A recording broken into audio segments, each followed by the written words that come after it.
ഈ ഒരു വണ്ടിയെക്കുറിച്ച് റിവ്യൂ ചെയ്തിട്ടുള്ള ഏക ഒരാൾ കേരളത്തിൽ ഗൈസ് ഞാനായിരിക്കും.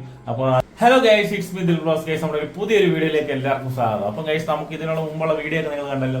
നമ്മളെ സൗണ്ട് പ്രാന്തന്മാരെ കുറിച്ചും അവന്മാർ വെറൈറ്റി സംഭവങ്ങളൊക്കെയാണ് നമ്മൾ കഴിഞ്ഞ വീഡിയോസിലെല്ലാം കണ്ടെങ്കിൽ ഗൈസ്. അപ്പോൾ ഇന്ന് നമ്മൾ കാണാൻ പോകുന്ന പ്രാന്തം എന്ന് വെച്ചാൽ ഗൈസ് ഒരു വണ്ടിപ്രാന്തനാണ്. അപ്പോൾ ഇപ്പോഴത്തെ വണ്ടിപ്രാന്തനാണോ എന്ന് ചോദിച്ചാൽ ഇപ്പോഴത്തെ വണ്ടിപ്രാന്തനെ അല്ല ഗൈസ്. അതായത് ഇപ്പോഴത്തെ വണ്ടിപ്രാന്തന്മാരുടെയൊക്കെ തലമുതിർന്ന, അതായത് വർഷങ്ങൾക്ക് മുമ്പേ ഉണ്ടായിരുന്ന ഒരു മോൺസ്റ്റർ ബീസ്റ്റ് ഒരു വണ്ടി ഉണ്ടാക്കിയ ഒരാളെ കുറിച്ചാണ്. അതായത് ആളുടെ പേര് ജോൺ ഡോഡ് എന്നാണ്.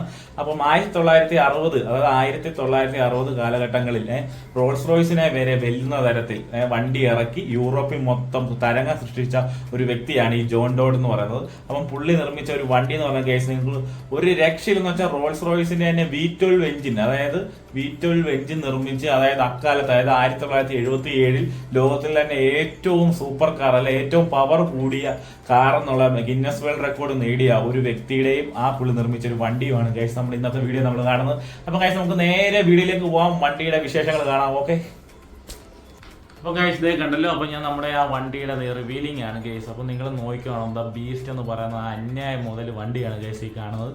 അതായത് ഇതിന്റെ സ്പെസിഫിക്കേഷൻ ഞാൻ പറഞ്ഞല്ലോ. അപ്പൊ ഗൈസ് 27 ലിറ്റർ മെർലിൻ V12 എഞ്ചിനാണ് ഗൈസ് ഈ വണ്ടിക്കുള്ളത്. അപ്പോൾ ഗൈസ് നമുക്ക് ഇതിൻ്റെ ഫ്രണ്ടിൽ നിന്ന് തന്നെ നമുക്ക് വണ്ടിയെക്കുറിച്ച് പറയുകയാണെന്നുണ്ടെങ്കിൽ നമ്മൾ ആദ്യം തന്നെ നമ്മളെ അട്രാക്ട് ചെയ്യുന്നത് അതിൻ്റെ ഹെഡ്ലൈറ്റും കാര്യങ്ങളുമാണ് ഗൈസ്. അപ്പോൾ നമ്മൾ ഇപ്പോഴത്തെ നിലവിലെ വണ്ടിക്കൊക്കെ മാക്സിമം 2 ഹെഡ്ലൈറ്റും പിന്നെ അഡീഷണൽ ഫോഗ് ലാമ്പും കാര്യങ്ങളൊക്കെയാണ് വരുന്നതെങ്കിൽ അന്നത്തെ കാലത്ത് ഈ വണ്ടിക്ക് കൊടുത്തിരുന്ന ഹെഡ്ലൈറ്റ് എന്ന് പറയുന്നത് തന്നെ മൊത്തം ടോട്ടലാണെങ്കിൽ 8 ഹെഡ്ലൈറ്റ് ഉണ്ടായിരുന്നു ഗൈസ്. അതായത് ഓരോ സൈഡിലും 4, അപ്പുറ സൈഡിൽ 4 എന്ന് പറഞ്ഞ രീതിക്കാണ് ഹെഡ്ലൈറ്റ് കൊടുത്തത്. അതിൻ്റെ ആ ഒരു ലുക്ക് എന്ന് പറയുന്നത് ഒരു ഭയങ്കര മസ്കുലർ ലുക്കായിരുന്നു. അന്നത്തെ മാസികകളിലൊക്കെ ഒത്തിരി ചർച്ചയായ ഒരു വണ്ടിയാണ് നമ്മൾ ജോൺ ഡോഡിൻ്റെ ഈ ഒരു സ്വന്തമായിട്ട് മോഡിഫൈ ചെയ്തിറക്കിയ ഈ വണ്ടി. അപ്പം JD എന്നൊക്കെ പറഞ്ഞ ബ്രാൻഡിങ് ഒക്കെ കൊടുത്താണ് ഈ വണ്ടി പിന്നീട് ഓടിയത്. പക്ഷേ ആ ടൈമിലൊക്കെ ഞാൻ പറഞ്ഞില്ല, റോൾസ് റോയ്സുമായിട്ട് കേസും കാര്യങ്ങളൊക്കെ നടന്ന ഒരു വണ്ടിയാണ്. ആ കേസും കാര്യങ്ങളുമാണ് പിന്നീട് ജോൺ ഡോഡിനെയും അദ്ദേഹത്തിൻ്റെ ഈ സ്വന്തമായിട്ട് മോഡിഫൈ ചെയ്ത ഈ ഒരു വണ്ടിയെയും അത്രയും യൂറോപ്യൻ രാജ്യങ്ങളിൽ ഹിറ്റാക്കിയത്. അപ്പം കേസ് പറയുകയാണെന്നുണ്ടെങ്കിൽ എന്താണെന്ന് വെച്ച് കഴിഞ്ഞാൽ അതിൻ്റെ ആ ഒരു രൂപകൽപ്പനയ്ക്ക് ഫ്രണ്ടിൽ നിന്ന് കൊടുത്തിരുന്ന ആ ഒരു ലോഗോയും കാര്യങ്ങളൊക്കെ റോൾസ് റോയ്സിൻ്റെ ആയിരുന്നു. ഈ വണ്ടി നോക്കുകയാണെന്നുണ്ടെങ്കിൽ ഇതിൻ്റെ സസ്പെൻഷനും കാര്യങ്ങളൊക്കെ പിന്നീട് വർക്ക് ചെയ്ത് പണിതിറക്കിയതാണ്. അതിൻ്റെ അലോവീലും കാര്യങ്ങളും എല്ലാം നിങ്ങൾ കണ്ടല്ലോ. പിന്നെ ഇതിൻ്റെ ഷേപ്പ് എന്ന് പറയുന്നത് നല്ല പതുങ്ങിയ രീതിക്ക്, എന്നാൽ നല്ല നീളത്തോട് കൂടിയ, അതായത് മാക്സിമം ഒരു 20 അടിക്ക് അടുത്ത്, അത് 19 അടിക്ക് അടുത്ത് നീളമുണ്ട് നമ്മുടെ ഈ വണ്ടിക്ക്. അപ്പോൾ ഇതിനകത്ത് ഈ പടത്തിൽ കൊടുത്തിരുന്നത് കണ്ടില്ല, അതായത് റോൾസ് റോയ്സിൻ്റെ സിമ്പിളും അതിൻ്റെ ഒരു ഗ്രില്ലൊക്കെയാണ് ഈ വണ്ടിക്ക് അന്ന് ജോൺ ഡോഡ് കൊടുത്തിരുന്നത്. അപ്പോൾ ഇത് ആണ് റോൾസ് റോയ്സുമായിട്ടൊരു വഴക്കും കാര്യങ്ങളും ഉണ്ടാകാൻ വേണ്ടി കാരണമായത്. അങ്ങനെ ആ കേസുകളിലൂടെയാണ് യൂറോപ്പിലുള്ള എല്ലാ ആൾക്കാരും ഈ ഇദ്ദേഹത്തിൻ്റെ വണ്ടിയെക്കുറിച്ച് അറിയപ്പെടാനും അങ്ങനെ ഒരു ഫാനായി തന്നെ ആളുകളെല്ലാം മാറി ഈ പുള്ളിയുടെ.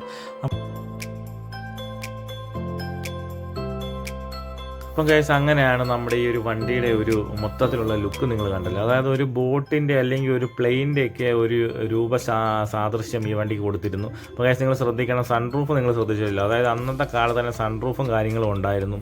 ഇപ്പോഴത്തെ ലംബോർഗിനി വണ്ടികൾ കാണുന്ന പോലെ ഓരോരോ സ്വിച്ചുകളും കാര്യങ്ങളും ഓരോന്നിനും സെപ്പറേറ്റ് ആയിട്ട് കൊടുത്തിട്ടുണ്ടായിരുന്നു. പിന്നെ ഇതിൻ്റെ മെയിനായിട്ട് പറയുകയാണെങ്കിൽ കേസ് ഇതൊരു അന്നത്തെ കാലത്ത് തന്നെ ഒരു ഓട്ടോമാറ്റിക് സിസ്റ്റം ഉള്ള ഒരു വണ്ടിയായിരുന്നു. അതായത് ഓട്ടോമാറ്റിക് ഗിയർ ബോക്സ് ആയിരുന്നു വണ്ടിക്ക്. പിന്നെ ഇതിൻ്റെ ആ ഒരു നീളം കൂടിയ ആ ഒരു ബോഡി ഷേപ്പും പിന്നെ അതിൻ്റെ ആ ഗ്ലാസ് ഏരിയയും സൈഡ് ഗ്ലാസിൻ്റെയൊക്കെ ആ ഏരിയ എന്നൊക്കെ പറഞ്ഞാൽ അകത്തു നിന്നൊക്കെ നോക്കുമ്പോഴും നല്ലൊരു വിസിബിളായിരുന്നു. ഒരു ലക്ഷറി എന്ന് വെച്ചാൽ ലക്ഷറിയുടെ അങ്ങേയറ്റമായിരുന്നു ഗൈസ് അന്ന് ജോൺ ഡോഡ് ഈ വണ്ടിക്ക് നൽകിയിരുന്നത്. അപ്പോൾ അതൊക്കെ കൊണ്ടായിരിക്കാം യൂറോപ്പിലെ രാജാവിന് ഈ വണ്ടിയോട് ഒരു പ്രത്യേക താല്പര്യവും കാര്യങ്ങളും ഉണ്ടായിരുന്നു. അങ്ങനെ ജോൺ ഡോഡിനെ വണ്ടി കാണാൻ വേണ്ടി രാജാവിൻ്റെ അടുത്തേക്ക് ക്ഷണിക്കുകയൊക്കെ ഉണ്ടായി. അപ്പോൾ ഇൻറ്റീരിയർ നോക്കുകയാണെങ്കിൽ ഗൈസ് കണ്ടല്ലോ, മൊത്തത്തിൽ ഒരു ലെതർ സീറ്റാണ് കൊടുത്തേക്കുന്നത്. ഇപ്പോഴത്തെ നമ്മളൊക്കെ ചെയ്യുന്ന ബക്കറ്റ് സീറ്റ് ആ രീതിക്ക് തന്നെ അത് മൊത്തത്തിൽ ചെയ്തിട്ടുണ്ടായിരുന്നു. നല്ല വുഡ് ആൻഡ് ഫിനിഷിങ്ങും കാര്യങ്ങളും കൊടുത്തിട്ടുണ്ടായിരുന്നു. ഓരോന്നിനും അഡീഷണൽ ആയിട്ട് മീറ്റർ കൺസോൾ കൊടുത്തിട്ടുണ്ടായിരുന്നു. അങ്ങനെ 3 സ്പീഡ് ഓട്ടോമാറ്റിക് ഒരു ഗിയർ സെറ്റപ്പ് ആയിരുന്നു ഗൈസ് അപ്പോൾ ഈ വണ്ടിക്ക് കൊടുത്തിരുന്നത്. പിന്നെ അതുപോലെ സ്പേഷ്യസ് ആയിരുന്നു വണ്ടി.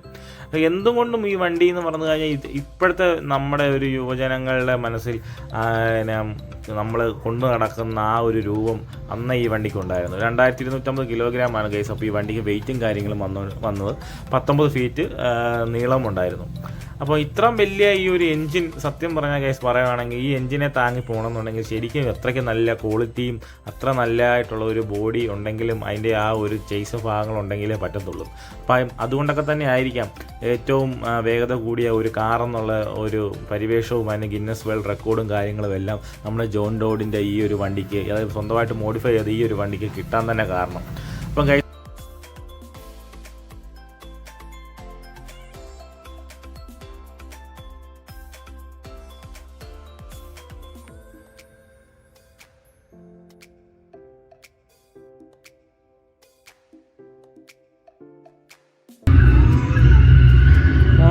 ആക്സിലേഷൻ ചെയ്തപ്പോൾ സൗണ്ട് കേട്ടോ, പറക്കും കേട്ടോ, ഇനി പറക്കുവാ വണ്ടി നോക്കി.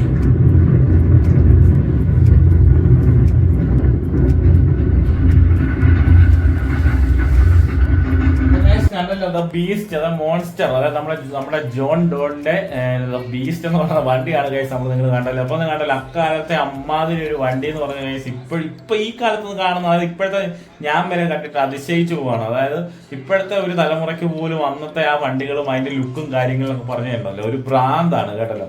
അപ്പൊ ഗൈസ് അപ്പൊ ഇന്നത്തെ വീഡിയോ ഇതായിരുന്നു ഗൈസ്. അപ്പൊ ഇതായത് എന്തായാലും നമുക്കൊന്നും നേരിട്ട് ഇതിന്റെ ഒന്നും വീഡിയോ എടുക്കാനും ഒന്നും പറ്റത്തില്ല. അപ്പൊ ഗൈസ് കേരളത്തിൽ തന്നെ, അതായത് ഈ ഒരു വണ്ടിയെ കുറിച്ച് റിവ്യൂ ചെയ്തിട്ടുള്ള ഏക ഒരാൾ കേരളത്തിൽ ഗൈസ് ഞാനായിരിക്കും. അപ്പൊ അത് എങ്ങനെയാണോ വണ്ടിയുടെ നേരെ അടുത്ത് പോയിട്ടൊന്നും നിങ്ങൾ ചിന്തിക്കൊന്നും വേണ്ട. അപ്പൊ ഗൈസ് നമുക്ക് പറ്റുന്നത് എന്നാണ്, നമുക്ക് ഇതൊക്കെ എന്ന് പറഞ്ഞാൽ എന്ന് പറ്റും. നമുക്ക് വണ്ടി നേരിട്ട് വിളിച്ചു, അല്ലെങ്കിൽ നമുക്കൊരു സാധനത്തിന്റെ അടുത്ത് പോയി, അല്ലെങ്കിൽ വണ്ടിയുടെ അടുത്ത് പോയിട്ട് ഒരു റിവ്യൂ, അല്ലെങ്കിൽ ഇതുപോലത്തെ ബ്രാൻഡ്, അല്ലെങ്കിൽ ഇതുപോലത്തെ ലെജൻഡ്, അല്ലെങ്കിൽ മോൺസ്റ്റർ, അതൊക്കെ നമുക്കൊന്നും പറ്റുന്ന കാര്യങ്ങളൊന്നുമല്ല. അപ്പൊ ഗൈസ് അപ്പം നമ്മളെ കൊണ്ട് പറ്റുന്ന രീതിക്ക് നമുക്ക് ഇങ്ങനത്തെ വീഡിയോ, എന്തായാലും നമുക്ക് യൂട്യൂബ് വീഡിയോ കാണണം. അപ്പൊ നമ്മൾ ഗൈസ് നമുക്കാകുന്നത് എന്താണോ നമ്മൾ ആ രീതിക്കാണ് ഗൈസ് ഞാൻ വീഡിയോ ഇട്ട് പോകുന്നത്. അപ്പൊ ഇതിന് നിങ്ങൾ എന്തായാലും നിങ്ങൾക്ക് ഇഷ്ടക്കുറവ് വല്ലതും ഉണ്ടെന്നുണ്ടെങ്കിൽ ഗൈസ് നിങ്ങൾ ദയവായി നിങ്ങൾ പറഞ്ഞു, അത് നമുക്ക് വിഷയമൊന്നുമില്ല.